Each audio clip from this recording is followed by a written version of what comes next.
Right, here's a battle against Easy and $3 from ONM. And this was quite a good match here, and he played pretty well, considering he's not actually been competitively battling for that long. So he loses to Tyranitar and I leave the Flow Bunny. Best thing here for me to do is give the Tyranitar the Flame Orb, as even if it was banded, I'll get rid of its choice band. But he switches to Gengar, maybe predicting a fight-in move or a normal move. Well, actually, wouldn't do a normal move on Tyranitar, but I've seen quite a few low bunnies with Sky Uppercut, so that would be quite a big threat there. But I get rid of his leftovers and I give him the Flame Orb, and that he doesn't resist the Sandstorm, he's getting burned and hit by that every turn, so that's quite good for me. So I switch to Drapion and he's Hypnosis Mist. I don't really have anything else to take the sleep, but I know Drapion can take hits from Gengar, so that's good for me. So the second Hypnosis hits and no worries there, I know nothing else could be put to sleep in my party. So yeah, I just stay in here as I know I could take a hit, and if he switches it gives me a turn to try and wake up. So he goes back to Tyranitar, and yeah, I wasn't sure what to expect. I was thinking he'd probably Earthquake to get rid of Drapion, as obviously Drapion's weak to Earthquake. So I'll go ahead and Lopunny as I know it could take a hit, but he Dragon Dances up. But considering Tyranitar's normal speed, I'm pretty sure I'd actually outspeed it after the Dragon Dance, so I'll go for the Encore so we'll be stuck on the Dragon Dance, which will allow me to get a free switch in as well. So I switch out to Hirayama here to scare him away, and he's still got the Encore on, so that's good for me. And I go for the Ice Punch here, as I'm thinking he'll probably predict the fighting move and go to Gengar, or he may go to something else, but Ice Punch will be able to hit anything he's got that resists fighting. So Gengar comes in here and actually takes Ice Punch pretty well, and it still lives it after the burn and Sandstorm damage.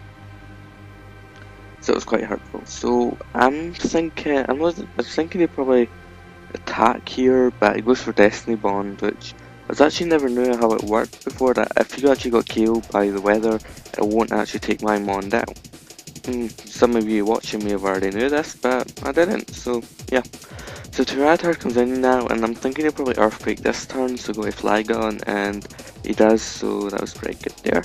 So I go for U-turn thinking he'll switch Fear and Earthquake, but he doesn't, he stays in, for whatever reason, I'm not too sure, so I switch back to Lopunny, and he goes for the Outrage. So I'm guessing he was hoping to live the Earthquake and Outrage Flygon.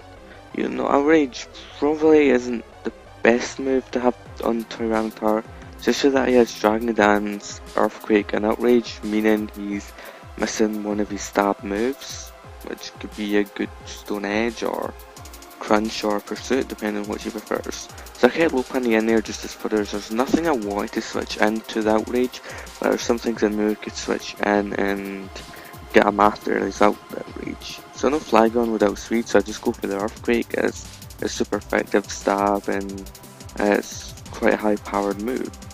But he brings Porygon Z in, and I'm not too sure why he brought it in when I was going to attack, but sure, never mind. So I go to Drapion now, as it's my special wall, but I'm not exactly sure how much a Tri-Attack from Porygon Z would do. So like as well with the ability boost, which will make stab moves ×2 instead of ×1.5, so but at this time I was presuming them to be specs, as it did do a lot considering how much HP and special defense CVs I have on that Drapion. So looking at speed in that, my Flygon could outspeed a max speed Porygon Z as long as it's not Scarf, so there I'm pretty confident it was specs. So Vire comes in now, and because I've played him once before, I know he's got Ice Punch and he's Scarfed. So I knew the best option there for me was to go to Hirayama. Probably if I hadn't played him before and knew this thing was Scarf, I would have most likely stayed into that, which would kill Flygon. Never mind. So I go for the first palm now, as it's the best attack I go for, and I could try to hope for paralysing him. So Blastoise comes in here and it takes the first palm quite nicely there. Just does a bit under half. So I go in Mesprit now, wasn't sure what I was going to do, and he goes for Yawn. So now I switch out, as I don't really want Mesprit to be put to sleep, so I can't remember what I go back to. Oh yeah, go back to Flygon, hoping he doesn't have ice, he does an ice beam or something. But he doesn't, he goes to Tyranitar. So I'll just go for the Earthquake now, as I know it should be able to KO him, considering the damage he got on him earlier. I'm not too sure if an Earthquake would have been able to KO it if it was at full HP. But yeah, KO, so that's good to get Tyranitar out of the way. So he brings Vire back in, and I'm pretty sure he'll just go for the Ice Punch to go Hirayama. And even if he didn't Ice Punch, I know he wouldn't Thunder Punch or Thunderbolt. And most of these other moves who Hirayama could resist anyway, so that's quite nice.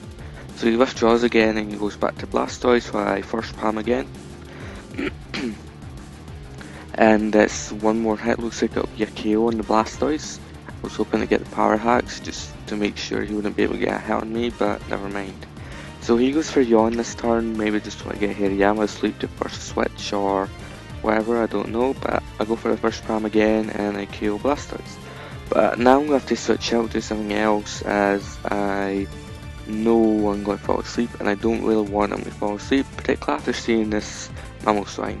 So I was thinking maybe go for the Earthquake, I wasn't sure, but he goes for Ice Shard for some reason. Maybe he was predicting the Flygon switch, I'm not sure. But Mesprit could take most hits Mamoswine has, so that's good. And as he switched out there, and I was actually thinking he would have been choice itemed, probably banded as he has Ice Shard, so I wasn't that sure. So just went for the Ice Beam there, got a decent amount of damage on Vire. And yeah, so since I'm slowly taking down, he goes for Thunder Punch this time. I was thinking of switching to Flygon, but I didn't want to take the chance. As well as that, I know Mesprit could actually take Thunder Punch quite well. And then I get the most random hacks ever. I got 3 sacks on him, but the Sandstorm took him down anyway, so him freezing just made no difference at all to the game. But yeah, just the randomness of what happens. So he goes for Ancient Power here, and I'm guessing just does it for the chance of the stat boosts and uses it over Stone Edge. I go for Ice Beam and see it's going to take quite a few hits to get rid of him. But here I'm thinking, because he doesn't have any life orb leftovers, recovery or damage, I'm thinking he's probably choice banded, so I go to Hirayama to take the Ancient Power so I could first palm him. But to my surprise, I'm guessing he's probably got Expert Belt, as it's the only other item I could think, or maybe it's random berry like a Lumberry or something. As when I got him on this HP here, he didn't activate a berry, so I'm guessing it's either something like Expert Belt or Lumberry or something like that, not too sure. So he Earthquakes again here, and I live on 69 HP, and I finish him off with the first palm. So yeah, that was a pretty nice game there. Never even got to use Ninetales at all that much. I don't like when I don't get to use a certain member of my team. So yeah, that was a good game there, easy. Rate, comment, subscribe, and thank you for watching.